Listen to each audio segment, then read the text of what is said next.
Nou, we gaan het vandaag hebben over de Gulden Roede. Met achtergrond eindelijk regen na een maand droogte en keihard werken, dus geen tijd voor filmpjes. Hebben we nu eindelijk tijd gemaakt en juist nu gaat het regenen. Dus we moeten het doen met de regen op de achtergrond en de planten niet helemaal in de tuin bij de plant, maar wel in het kruidenrijk met de grote uitzicht op de prachtige kruidenparadijs. De Gulden Roede is een plant die veel voorkomt in tuinen, die je heel veel kan vinden in het wild. En dat is deze plant. Dat is de tuinguldenroede, is de Nederlandse naam. En de Latijnse naam is Solidago canadensis. En het woord canadensis, die zegt al dat het eigenlijk een is die niet in Nederland thuis hoort. Hij komt uit Canada. We noemen dat een exote. En de exoten kunnen in een ander land, een ander klimaat, een plaag worden, zeg maar. En zo is Gulden Roede zich hier gaan vestigen. Want als we kijken wat deze plant met zijn wortels doet, dan zie je dat hij heel erge kruipwortels maakt alle kanten op. Dus je vindt in het wild nooit één plant, maar gelijk een hele strook met deze planten.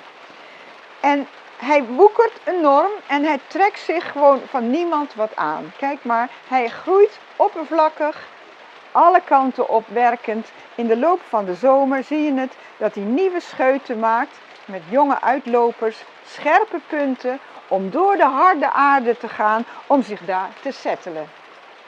Als we hem willen uittrekken, lukt dat gewoon niet. Elk stukje wat blijft zitten, groeit gewoon weer opnieuw aan. Vandaar dat we kunnen zeggen, zo'n Gulden Roede, die is wat mij betreft een soort ongewenst kruid in de tuin geworden. Omdat hij zo ontzettend kan gaan overheersen, dat wij een paal aan perk zijn gaan stellen. En omdat het nogal een vrij hoge en grote plant is, kijk maar, is bijna mensgroot, moet hij een beetje aan de achterkant staan in de tuin. En een beetje in een randje maken, waardoor hij wel zijn schoonheid laat zien. Want het is een prachtige plant. En vooral in de nazomer, augustus, september, bloeit hij volop. En dan is het een welkome bijenplant. Bijen, wespen, allerlei vliegjes en allerlei beestjes genieten van deze plant. Het ruikt ook honingzoet. Het is echt een hele geurige plant als die bloeit, alleen de bloeiwijze. Als wij deze plant gebruiken, dan ga ik even terug naar zijn naam. De naam Solidago betekent solide maken, aan elkaar maken, helen. Iets wordt stevig. Dus als wij de Gulden Roede van oudsher bekijken, dan is het een heel goed kruid wat helende genezing heeft, helende kwaliteiten heeft. Hij maakt je weer beter. Want wat deze plant doet, is schoonmaken. Hij maakt ons lichaam schoon. En het leuke is, als je vanuit de signatuur kijkt, en je kijkt, dan zie ik een steel met allemaal groene blaadjes en alleen bovenin een hele pluim met gele bloemen. En als je nou eens denkt aan een mop waar mensen de vloer mee dweilen, dan kun je bedenken dat het een schoonmaakartikel is. Een schoonmaker van de vloer, van jouw lichaam, zeg maar, als we hem gaan gebruiken. En het schoonmaken van het opruimen van het vocht, het dweilen als het ware. Dus als we vocht in ons lichaam vasthouden, kunnen we dat zelf direct waarnemen als je dikke handen, dikke voeten hebt. In de zomer heb je daar wel eens last van door de warmte, dat je 's avonds denkt van oh jee, ik zie mijn dikke voeten. Maar er zijn ook mensen die er altijd last van hebben. En dan is dat zeker een aanwijzing dat of de nieren en of het hart niet goed hun functie kunnen doen. Het hart en de nieren werken altijd nauwkeurig samen met elkaar om de vochtbalans in het lichaam op peil te houden. Dus als je vochtproblemen hebt, is dit een heel goed middel om thee van te drinken, zodat het overtollige vocht uit de weefsels komt en je het lekker uit gaat plassen. Wat deze plant ook doet, is de boel schoonmaken, wat ik zei. Schoonmaken. Hij maakt de cellen schoon. Hij regelt het dat dus afvalstoffen die in onze cellen opgeslagen zitten, dat die via de bloedbaan afgevoerd worden. Dus het is een hele sterke plant die erop wijst, de nieren moeten hun werk goed kunnen doen, zodat we geen reststoffen in ons lichaam achterhouden. Als je veel reststoffen hebt, kun je dat bijvoorbeeld merken aan spierpijn, snel spierpijn hebben of hoofdpijn op momenten dat je het eigenlijk niet zal hebben. Of je lichaam gaat een ontsteking maken. Nou, dus een zweer of een blaasontsteking, ik noem maar iets. Hè. Nou, dan nemen we de gulden roede. Want de gulden roede zegt, ik ga de ontsteking schoonwassen, als het ware. Alles moet het lichaam uit wat er niet hoort. Nou, dat doet deze plant. Nou, en omdat die zo veelvuldig aanwezig is, kunnen we ook veel van deze plant oogsten. Er zit alleen één nadeel aan deze plant wat de oogst betreft. Want de prachtige bloemetjes die wij nu zien in dit stadium, als ik deze ga drogen, die plant, op mijn droogzolder, dan wordt dit allemaal pluis. Die gaat in het zaad. En de pluisjes, die zijn niet goed voor de mens. De zaadjes, de pluis die aan de zaadjes zit voor de verspreiding, die irriteert ons neusslijmvlies. En die kan hooikoorts veroorzaken en irritatie. Dus dan moeten we zorgen dat dat niet zomaar in onze thee zit. Maar als ik een medicijn van deze plant maak, dat is weer de leuke tegenhanger, kun je hem gebruiken als je last hebt van hooikoorts. Dan ga je hem juist in het voorjaar, of in de winter eigenlijk, ruim voordat de hooikoortsperiode begint, ga je dit kruid dan drinken, elke dag thee drinken of elke dag druppeltjes nemen, zodat je als dan de hooikoorts begint, ben je ervoor gewapend als het ware. En heb je kans dat het gewoon minder heftig zal zijn. Het meest geneeskrachtige in deze plant zijn de bladeren. Dus als wij de plant oogsten in de tuin, dan knippen we hem af tot hier waar het mooi is. Hier zien we hem ook in de vaas zitten. Een lange steel wordt afgeknipt. En dan knippen we, heel raar, maar we knippen de bloeiwijze er voor het grootste deel uit. De knopjes mogen wel, want die gaan ook nog verder op de droogzolder, maar die worden dan kleine bloemetjes en dat wordt geen pluis. Nou, dan gaan die hele grote stengels gaan in zijn geheel op het droogrek. En je wil het niet geloven, maar met 2-3 dagen is het helemaal droog. En kunnen we de bladeren zo afrissen en de steel en de bloemetjes halen we er ook af, die zijn ook droog. En dan gaat de droge steel weg, die hebben we niet nodig. Dus dat is een heel veel werk, maar omdat hij zo makkelijk droogt, is dat ook weer een aanwijzing op zijn geneeskracht. Want iets wat snel droogt, wat makkelijk zijn vocht kwijtraakt, laat ons zien dat het ook op vocht werkt. Hij gooit bij ons ook het vocht eruit. Dus zo kun je dingen koppelen aan plantengedrag en aan plant. Hoe die groeit, waar die voorkomt, hoe die eruit ziet en de geneeskracht. En dat is juist het leuke van die hele signatuurleer. Dat je op die manier leert kijken en leert waarnemen wat de plant voor je kan betekenen.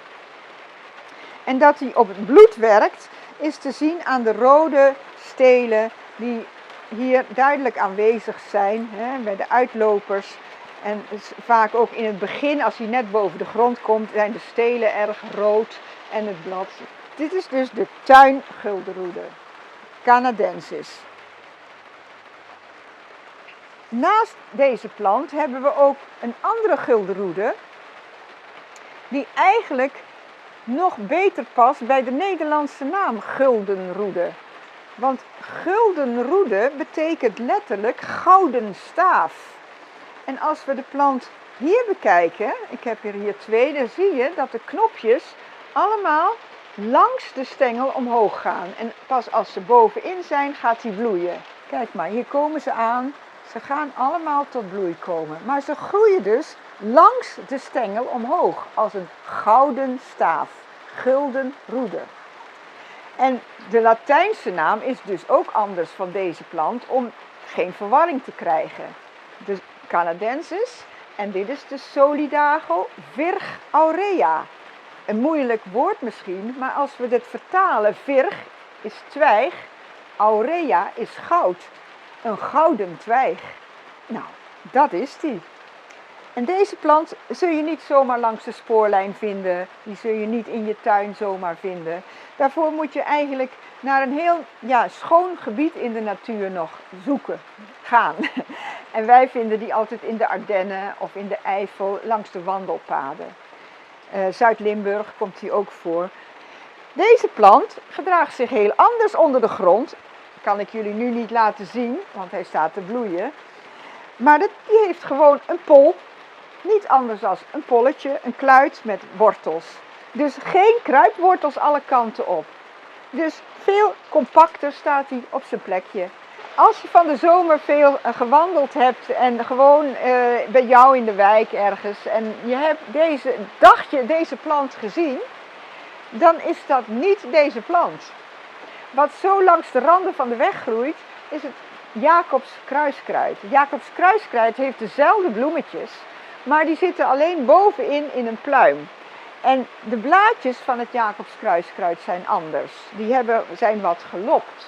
Dus vergis je niet, Jacobs kruiskruid is een sterkwerkend, hij valt onder de verboden planten, dus sterkwerkend voor de mens en ook voor de dieren. Dus die moeten we niet hebben en niet gebruiken, ook niet voor zomaar een theetje. Van de Virgorea, deze, gebruiken wij de tinctuur. Als we tinctuur maken, het alcoholisch aftreksel van de plant, dat is dus echt als medicijn te gebruiken, dan maken we dat van het Virgorea, de bloeiende toppen. Natuurlijk ook weer niet de pluis, niet de uitgebloeide bloemen, die gaan eruit, maar zo'n hele topje met al die mooie takjes en knopjes en blaadjes. Als we de tinctuur Solidago gaan innemen, moet je weten dat het een sterk werkend kruid is. Sterk omdat hij heel gericht naar de nieren werkt. Hij gaat de rest van het lichaam ook wel schoonmaken. Hij zal ook wel een functie hebben op de lever, want hij is heel bitter. Maar je moet weten dat hij de nierfunctie wil herstellen. Dus ook als de nieren ziek zijn of minder goed functioneren, dan kun je de guldenroede als een soort vriendje gebruiken om jou te helpen dat de nieren het weer goed en gezond gaan doen. Hij maakt weer heel gezond. Natuurlijk niet wanneer iemand echt de nieren ook ziek heeft. Bij een nierontsteking moeten de nieren rust hebben en mag je hem niet gaan activeren. Maar als iemand bijvoorbeeld last heeft van hoge bloeddruk, omdat de vochtbalans te hoog oploopt in het lichaam, dan kun je dat heel eenvoudig verhelpen met de Solidago tinctuur. Dus een flesje is ongeveer 50 milliliter en daar doe je ongeveer 3 weken mee. Na die 3 weken is het slim even een week te wachten, omdat jouw lichaam het ook zelf weer moet kunnen doen. Hij moet eigenlijk als het ware heel geworden zijn en gezond om zelf verder te gaan. Nou, wat dan slim is dan kijken hoe gaat mijn lichaam om in die week, die stopweek. En daarna ga je nog een keer een weekje of 2, 3 weken gebruiken. Totdat je zeker weet dat het een goed middel is voor je. Dat hij eigenlijk zijn werk gedaan heeft. Want dan kunnen jouw nieren het weer zelfstandig. Dus gericht gebruiken, niet het hele jaar door. Alleen wanneer je het nodig hebt.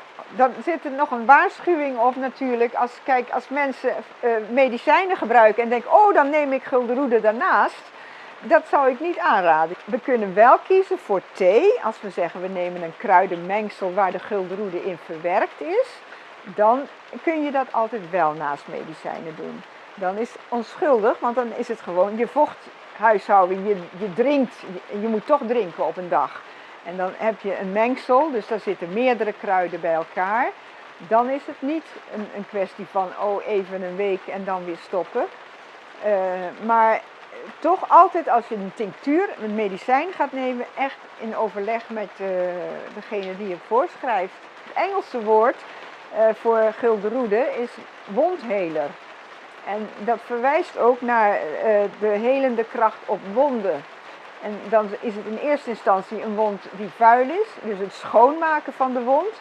En daarnaast is het, dus als de wond schoon is, gaat het lichaam zelf herstellen. Dus middels de thee drinken zal de herstelling dan ook sneller gaan.